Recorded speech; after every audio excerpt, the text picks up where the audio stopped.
कभी सोचा है कि हाथ में जो स्मार्टफोन है या जिस कार को हम चलाते हैं वो असल में एक छोटे से आइडिया से हकीकत कैसे बन जाती है। आज हम उसी दिलचस्प सफर को समझने वाले हैं। एक ऐसी प्रक्रिया जो एक मामूली सी जरूरत को हमारे रोजमर्रा में इस्तेमाल होने वाले शानदार प्रोडक्ट्स में बदल देती है। चलिए इस बात को थोड़ा आसान बनाते हैं।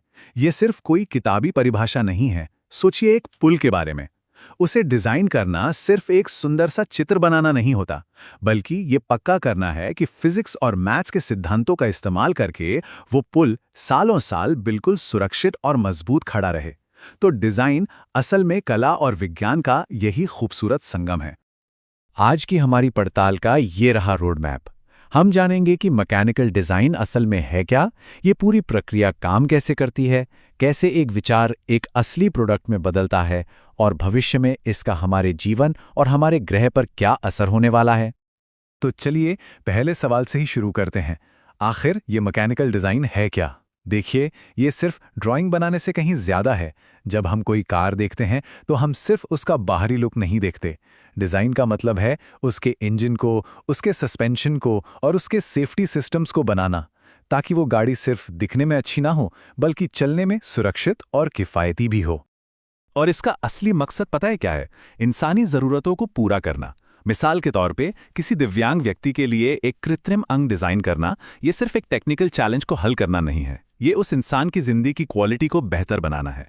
डिज़ाइन की असली ताकत यही है, समस्याओं को सुलझाना और जीवन को बेहतर बनाना। एक बेहतरीन डिज़ाइन सिर्फ काम नहीं करता, बल्कि उसके कई फायदे भी होते हैं, जैसे कि ऑप्टिमाइजेशन, यानी एक हल्की और मजबूत साइकिल के लिए कार्बन फाइबर चुनना, या फिर एफिशिएंसी, मतलब एक ऐसा एलईडी बल्ब बनाना जो कम बिजली में ज़्यादा रोशनी दे। विश्वसनीयता, सुरक्षा, इनोवेशन, ये सब एक अच्छे डिज़ाइन की पहचान है जो प्रोडक्ट को बेहतर और किफ़ायती बनाते हैं। तो ये सब होता कैसे है? देखिए, डिज़ाइन की प्रक्रिया कोई सीधी सड़क नहीं है। ये एक चक्र की तरह है जहां हम बार बार लौटकर सुधार करते हैं। ठीक वैसे ही जैसे एक मूर्तिकार अपनी मूर्ति को हर एंगल से तराशता है जब तक कि वो एकदम परफेक्ट ना बन जाए। ये सफ़र इन 5 ज़रूरी चरणों से गुजरता है। चलिए इसे एक उदाहरण से समझते हैं। मान लीजिए हमें एक ऐसी कार बनानी है जो कम से कम ईंधन इस्तेमाल करे। तो पहले हम समस्या को साफ साफ समझेंगे, फिर अलग अलग आइडियाज़ पर ब्रेनस्टॉर्मिंग करेंगे। इसके बाद सबसे अच्छे आइडिया को चुनकर उसका एक ढांचा तैयार करेंगे, उससे और बेहतर बनाएंगे और आखिर में दुनिया के सामने पेश करेंगे। एक शानदार आइडिया एक असली प्रोडक्ट में आखिर बदलता कैसे है? ये सब शुरू होता है इस बात की गहरी समझ से कि हम क्या हासिल करना चाहते हैं, और फिर उस चाहत को इंजीनियरिंग की भाषा में तब्दील करने से। ये एक बहुत ही दिलचस्प चुनौती है ना? अगर कोई ग्राहक कहता है कि उसे खोलने में आसान डिब्बा चाहिए, तो एक इंजीनियर के लिए इसका क्या मतलब है? इसका मतलब है 20 न्यूटन का बल। अगर कोई कहता है कि लैपटॉप तेज होना चाहिए, तो इंजीनियर को यह जानना होगा कि तेज का मतलब क्या है। क्या वो जल्दी स्टार्ट हो या एक साथ कई प्रोग्राम चला सके? और यहीं पे क्वालिटी फंक्शन डिप्लॉयमेंट जैसे टूल काम आते हैं। ये ना एकदम एक ट्रांसलेटर की तरह है। ये ग्राहक की भाषा को इंजीनियर की भाषा में बदलते हैं, ताकि दोनों एक ही बात समझें और कोई भी चीज गलतफहमी में ना छूटे। जब लक्ष्य साफ हो तो शुरू होता है विचारों का तूफान, यानी ब्रेनस्टॉर्मिंग। और इसका नियम बहुत सरल है, कोई भी आइडिया बुरा नहीं होता। एक पल के लिए सोचिए, एक ऐसा छाता कैसे डिजाइन किया जाए जो तेज हवा में उल्टा ना हो। जितने ज्यादा विचार आएंगे उतना ही बेहतर। अब वो स्टेज आता है जहां हम एक कच्चे हीरे को तराश कर उसे चमकदार और कीमती बनाते हैं। यहाँ आइडियाज को परखा जाता है, सुधारा जाता है और एक ऐसे प्रोडक्ट में बदला जाता है जिसे असल में बनाया भी जा सके। यहाँ 2 बहुत ज़रूरी बातें हैं, डीएफएम और डीएफए। मान लीजिए कुर्सी डिज़ाइन हो रही है। डीएफएम ये पक्का करेगा कि कुर्सी का हर हिस्सा, जैसे उसके पैर और सीट, आसानी से और कम लागत में बन सकें। वहीं डीएफए ये सुनिश्चित करेगा कि उन सभी हिस्सों को कोई भी आसानी से जोड़कर कुर्सी को तैयार कर सके। और जानते हैं सबसे कमाल की बात क्या है? आज के ज़माने में मॉडर्न हवाई जहाज़ों को बनाने से पहले हज़ारों घंटों तक कंप्यूटर पर सिमुलेट किया जाता है।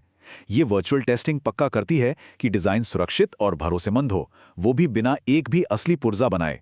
इससे समय और पैसा दोनों बचते हैं। अब बात करते हैं एक बहुत बड़े बदलाव की। क्या कोई प्रोडक्ट सिर्फ इसलिए अच्छा है क्योंकि वो अपना काम करता है? या क्या उसे हमारे पर्यावरण के लिए भी अच्छा होना चाहिए? आज का डिजाइनर इस सवाल का जवाब जरूर ढूंढता है। पहले का तरीका था कि एक कार बनाओ और फिर उसके धुएं को साफ करने के लिए एक फिल्टर लगा दो।